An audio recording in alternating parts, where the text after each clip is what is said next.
तो चाइना वैसे देखा जाए तो इसकी इकोनॉमी बहुत ज़्यादा बढ़ रही है और ये लगभग अमेरिका के ही टक्कर पर आ रही है। लेकिन इसी के साथ साथ चाइना अपनी मिलिट्री को भी बहुत ज़्यादा मॉडर्न कर रहा है और अपनी मिलिट्री पर बहुत ज़्यादा पैसा खर्चा कर रहा है। और अब अमेरिका के साथ साथ चाइना भी एक सुपर पावर की तरह बिहेव करता है। लेकिन वो कहते हैं ना कि एक म्यान में दो तलवारें रह ही नहीं सकती, और इसी वजह से जो चाइना है उसकी जो दुश्मनी है वो अमेरिका के साथ जग जाहिर है। और पता नहीं कब इन दोनों देश में युद्ध हो जाए, कुछ कह नहीं सकते। और अभी हाल ही में एक ऐसी घटना घटी है जो शायद इन दोनों देशों के बीच युद्ध का कारण बन सकती है। बन सकती थी, क्योंकि देखा जाए तो एक अमेरिका का रिकॉनेसेंस जहाज़, जो जासूसी जहाज़ है, वो साउथ चाइना सी के ऊपर से जा रहा था। तो वहीं पर चाइना का एक फाइटर जेट आ गया और कटवट मार के, और कुछ जो है ना बहुत ज़्यादा नज़दीक आ गया था। 20 फीट की दूरी रह गई थी दोनों देशों के विमानों के बीच में। तो यहाँ पर कोलिजन का खतरा बहुत ज़्यादा बढ़ गया था। और शायद ऐसा लग रहा था कि भाई अगर कोलिजन हो गया तो दोनों देशों के बीच युद्ध तो पक्का है ही। तो आज इसके बारे में पूरी डिटेल के साथ बात करेंगे कि क्या मामला है ये। लेकिन उससे पहले अगर आप चैनल पर नए हो तो चैनल को जरूर सब्सक्राइब कीजिए और बेल आइकन को दबा दीजिए। चलिए वीडियो का आगाज़ करते हैं। तो दुनिया भर की मीडिया जो है ना वो इस मामले को बहुत ज़्यादा एक्सटेंसिवली कवर कर रही है, और इसी में ही आती है the times of India. US says Chinese intercept could have caused air collusion, यानी कि यहाँ पर अमेरिका ने कहा है कि जो चाइना का इंटरसेप्शन है वो एयर कोल्यूजन भी कर सकता था। दिसंबर 30 का ये आर्टिकल है। और इसी तरह से द एबीसी न्यूज़ में US says Chinese intercept could have caused air collusion, 30 दिसंबर का ये आर्टिकल है। तो बात करते हैं कि मामला क्या और हम इसकी बात क्यों कर रहे हैं। तो देखिए, साउथ चाइना सी वैसे तो देखा जाए तो एक नॉर्मल सी की तरह ही है, लेकिन यहाँ पर 21 दिसंबर को कुछ ऐसा हुआ कि जिससे दो महाशक्तियों के बीच युद्ध शुरू हो सकता था। और जब ये युद्ध शुरू होता तो आप खुद ही सोच सकते हैं कि कितनी बर्बादी हो सकती थी। और मैं बात कर रहा हूँ चाइना और अमेरिका के बारे में। दरअसल यहाँ पर यह हुआ है कि 21 दिसंबर को अमेरिका के एक जासूसी विमान साउथ चाइना सी में उड़ रहा था, और ये विमान था RC-135, जो सिर्फ जासूसी के लिए इस्तेमाल किया जाता है। उस पर कोई हथियार नहीं होता है, बस कम्युनिकेशन के इक्विपमेंट ही लगे होते हैं और रडार कुछ। तो जब ये विमान साउथ चाइना सी के ऊपर उड़ रहा था तो तब चाइना की नेवी का एक फाइटर जेट इस अमेरिका के विमान के सामने आ गया। और ये जो दूरी थी ना इन दोनों विमानों के बीच में वो सिर्फ 20 फुट की थी, यानी कि चाइना और अमेरिका के विमानों के टकराने की पूरी संभावना थी। लेकिन यूएसए के RC-15 विमान के पायलट ने समझदारी दिखाई और उसने अपना विमान का रुख मोड़ लिया और अपने बेस पर लौट गया, जिससे दोनों देशों के बीच होने वाला संभावित टकराव रुक गया। और अगर ऐसा होता कि ये दोनों विमान आपस में टकरा जाते तो तब इन दोनों देशों के बीच युद्ध छिड़ जाता और इस युद्ध की शिकार पूरी दुनिया हो जाती, क्योंकि ये दोनों देश आजकल सबसे पावरफुल आर्मी के साथ साथ सबसे बड़ी अर्थव्यवस्था वाले देश भी हैं। और ये जो चाइना का जो विमान था ना वो जेट 11 था, जो चाइना की जो नेवी है वो इस्तेमाल करती है। और ये है वो तस्वीर जिसमें साफ साफ देखा जा सकता है कि एक अमेरिकी विमान के पास एक चाइनीज़ फाइटर जेट मंडरा रहा है। वैसे देखा जाए तो ये देखने में रूस के सुखोई 27 की तरह दिखता है, लेकिन ये विमान सुखोई 27 का एयरफ्रेम इस्तेमाल करता तो है, लेकिन इसकी पूरी टेक्नोलॉजी जो है ना वो चाइना ने खुद बनाई है। और जब ये अमेरिकी विमान के पास आया तो उसके साइड से हो तो वह बिल्कुल इसके सामने आ गया, और अमेरिका के RC-135 की नाक से सिर्फ 30 फीट दूर था और इसके विंग से सिर्फ 10 फीट दूर था। और इसके साथ साथ देखा जा सकता है कि इस फाइटर जेट में 4 मिसाइलें भी लगी हुई हैं। अब किस तरह की मिसाइलें हैं ये तो दिख नहीं रहा था, लेकिन 4 मिसाइलें ज़रूर लगी हुई थी। जबकि आप देखोगे तो अमेरिका के RC-135 में कोई मिसाइल नहीं होती है, बल्कि ये सिर्फ जासूसी के काम आने वाला एयरक्राफ्ट है। यानी कि चाइना यहाँ पर पूरी तरह से तैयार था अमेरिका से भिड़ने के लिए, लेकिन ऐन मौके पर अमेरिकी पायलट ने समझदारी दिखाते हुए मौका वारदात से निकलकर अपने बेस चला गया और अपनी जान बचा ली।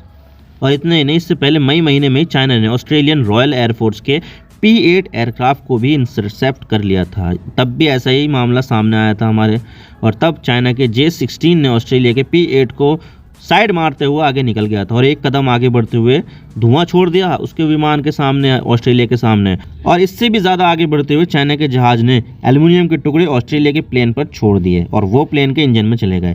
गनीमत तो ये रही कि एल्युमिनियम के टुकड़े इंजन में जाने के बाद भी इंजन काम करता रहा और वापस अपने बेस पर लौट गया। ये भी एक मौका था जब पश्चिमी देशों और चाइना के बीच युद्ध होने से रह गया, वरना तो हो ही जाता।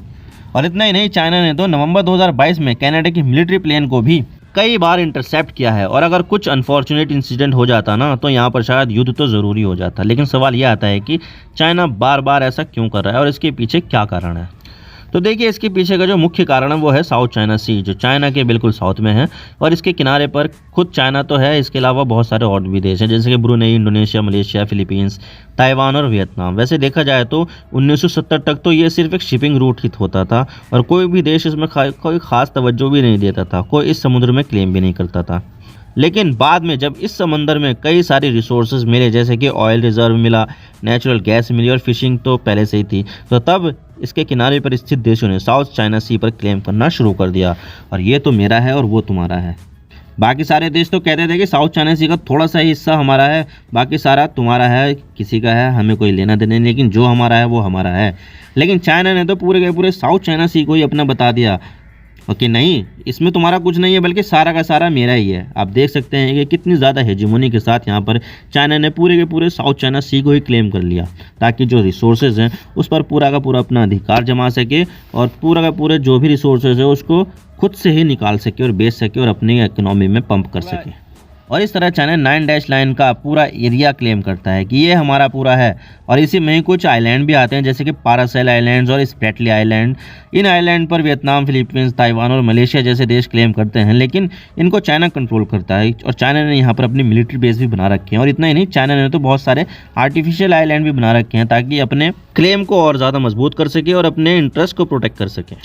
और इतना ही नहीं, ये जो साउथ चाइना सी है ना, वो पूरी दुनिया के ट्रेड का 25% से भी ज़्यादा का ट्रेडिंग हैंडल करता है, यानी कि पूरी दुनिया की इकोनॉमी के लिए साउथ चाइना सी एक बेहद ही ज़रूरी सी रूट है। और ना सिर्फ चाइना के लिए बल्कि south Korea, Singapore, Thailand, Vietnam, Japan, Hong Kong, Indonesia और ताइवान जैसे देशों की अर्थव्यवस्था पूरी तरह से एक्सपोर्ट पर टिकी हुई है और इन एक्सपोर्ट को करने के लिए ये सारे के सारे देश साउथ चाइना सी पर डिपेंड करते हैं। और चाइना इसी पूरे ट्रेडिंग रूट को कंट्रोल करना चाहता है ताकि ईस्ट एशिया की पूरी इकोनॉमी पर चाइना का कंट्रोल हो और साथ में चाइना को ऑयल, गैस और फिशिंग करने के लिए जगह भी मिल सके, समंदर भी मिल सके।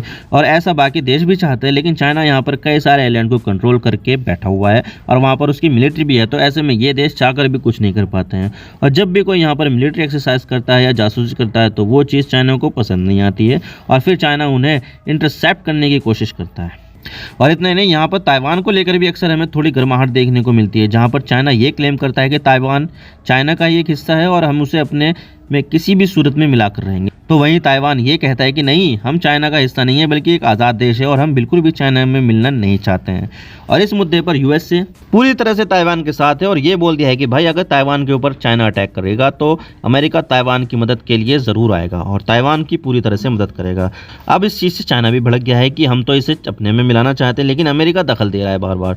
तो इस मामले को लेकर भी चाइना अमेरिका की प्रेजेंस को बर्दाश्त नहीं कर पाता है और शायद इसीलिए ही वो आए दिन अमेरिका और उसके सहयोगी देशों को आए दिन परेशान करता रहता है साउथ चाइना सी के आसपास।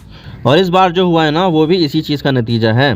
और चाइना अमेरिका को ये संदेश देने की कोशिश कर रहा है कि ताइवान और साउथ चाइना सी में तुम्हारा कोई काम नहीं है, तुम वापस चले जाओ।